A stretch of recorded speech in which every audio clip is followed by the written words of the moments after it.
Nous courons après l'abondance, qu'elle soit financière, relationnelle, sentimentale, de soi à soi ou de l'autre à soi. L'abondance fait partie de toutes les sphères de notre vie et elle n'est certainement pas que financière. Dans ce podcast, je te parle de ma notion de l'abondance et de mes prises de conscience. Pendant de nombreuses années, mon quotidien a été rythmé par cette quête de l'abondance, mais une abondance avant tout financière. Pouvoir être libre financièrement. Comme beaucoup de personnes, je visualisais cette abondance pour créer une vie matérielle, mais finalement basée sur ce que je croyais être ma vérité. Avoir une maison luxueuse avec des employés de maison, avoir une belle voiture, avoir un immense dressing, de pouvoir m'offrir tout ce que je désire pour moi et pour mes proches. Et finalement, dans une surconsommation, pas forcément responsable, etc. Puis, ma notion de l'abondance, elle s'est modifiée. Au plus j'avançais et j'élevais ma conscience, au plus mon besoin financier se transformait. Avoir une belle maison, oui, au milieu de la nature décorée avec soin, par des artisans. Faire circuler l'argent en m'offrant un confort responsable, écologique et fait main. Avoir les moyens financiers de faire créer des meubles uniques par des indépendants, permettant ainsi de respecter la nature tout en participant à l'abondance d'autres indépendants. Créer des emplois en engageant des personnes qui m'aideraient dans mon quotidien, afin de pouvoir consacrer plus de temps à mon entreprise, qui elle aussi crée des emplois. Un réel cercle vertueux. Tout comme avoir le temps de m'occuper de mes enfants, car il est inconcevable pour moi à l'heure d'aujourd'hui que mes enfants suivent un cursus scolaire classique. Que cette abondance puisse me permettre de participer à l'évolution d'un monde meilleur, tout comme d'aider et de participer à l'évolution de chaque indépendant, d'associations et plus encore. C'est également aussi de pouvoir m'offrir une garde-robe avec des vêtements créés par des stylistes, des couturiers indépendants, éthiques et écologiques. Bref, tu l'auras compris, l'argent c'est bon et ce n'est pas un gros mot. L'argent crée de merveilleuses choses. L'on peut contribuer, aider, respecter, se faire plaisir et faire plaisir. Évidemment, nous n'avons pas besoin d'argent pour commencer à œuvrer dans ce sens. Mais si tu parles avec un mégaphone, tes mots vont résonner beaucoup plus loin que si tu parles sous ton masque. C'est la même chose pour l'argent. Pourquoi œuvrer petit quand on peut œuvrer grand?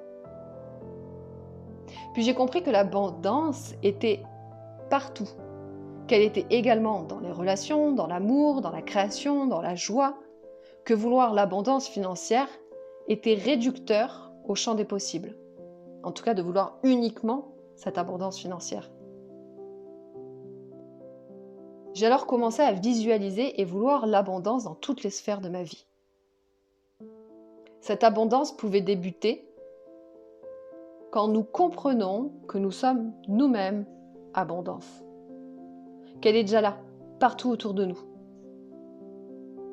et que nous en sommes reconnaissants. L'abondance n'est pas forcément palpable.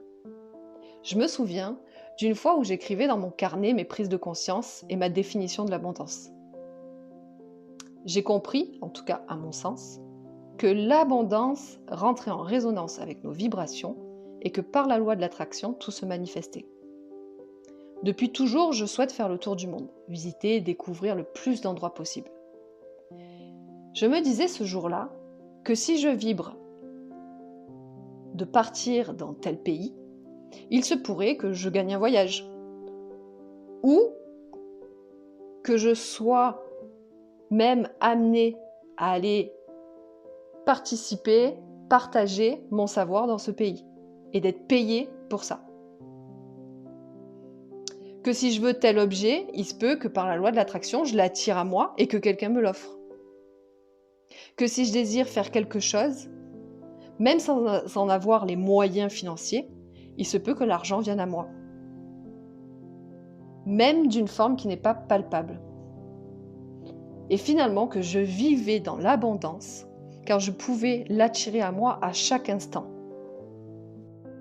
Quelque temps avant cela, avant ce moment où j'écrivais dans mon carnet, j'avais demandé à ce que l'on me finance une formation. Je ne rentre pas dans les cases. C'est ce qu'on m'avait dit. Que je ne devais pas me faire de film parce que certainement ma demande serait refusée. Et j'avais répondu à cette personne, vous verrez que ce sera accepté. J'avais d'ailleurs noté dans mon agenda la date du début de formation, déjà reconnaissante d'avoir eu le financement. Et ce fameux jour où j'étais en train d'écrire dans mon carnet la définition de l'abondance, le lendemain même, l'on m'annonce que je reçois 5 000 € pour financer ma formation. Et dans les jours qui ont suivi, j'ai reçu plusieurs sommes d'argent, un cadeau de ma famille, un surplus payé aux impôts. L'univers venait de me dire que j'avais compris que l'abondance n'était ni toujours palpable, ni toujours présente, mais qu'elle pouvait l'être si on le demande. Et c'est incroyable de voir à quel point l'abondance est partout, elle est déjà là et elle est déjà présente. Elle n'est peut-être pas à la hauteur de ce que l'on désire, si on regarde la surconsommation, etc., si on a d'autres croyances, on pense que nous ne sommes pas dans l'abondance, donc on crée une énergie de manque, etc. Si maintenant on se rend compte que finalement l'abondance est partout, et qu'en plus on peut créer tout ce que l'on désire à chaque instant, on l'attire à nous. Et je me souviens avoir voulu rencontrer, lors de cette fameuse formation, une personne qui habitait près de chez moi et qui faisait ce que je faisais, la même chose que j'étais en train d'apprendre dans cette formation, afin de pouvoir co-créer. Et quand je suis arrivée à la formation, il n'y avait personne. La personne à laquelle j'avais espéré n'était pas là.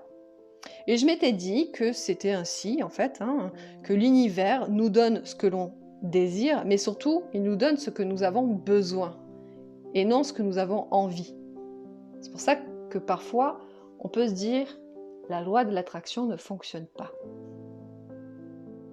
Alors, je ne vais pas refaire le podcast de la loi de l'attraction, mais c'est avant tout ce qu'on vibre, et au fond, derrière ce que l'on vibre, est-ce qu'il y a des croyances qui sont inconscientes et qui vibrent finalement plus fort que ce que l'on demande?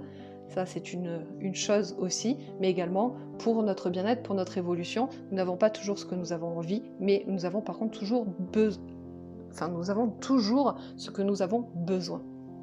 Et dans la deuxième partie de cette formation, en discutant avec les nouveaux participants qui venaient d'arriver, une personne qui aimait follement ce dont j'avais besoin et ce dont j'étais venue apprendre, me dit qu'elle vit finalement dans mon village.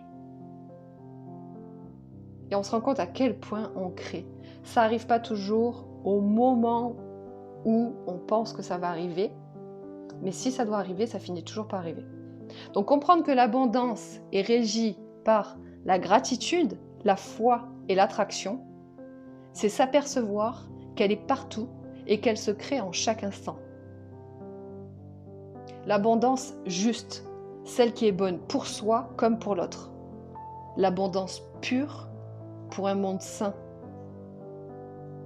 Si nous pensons ne pas être légitimes de recevoir cette abondance, si nous pensons que l'abondance est impossible, si nous pensons que l'abondance n'est que pour l'autre, l'univers nous répond alors qu'il en soit ainsi. Si cette notion de l'abondance a résonné en toi, n'hésite pas à la partager. Je te dis à très vite, prends soin de toi.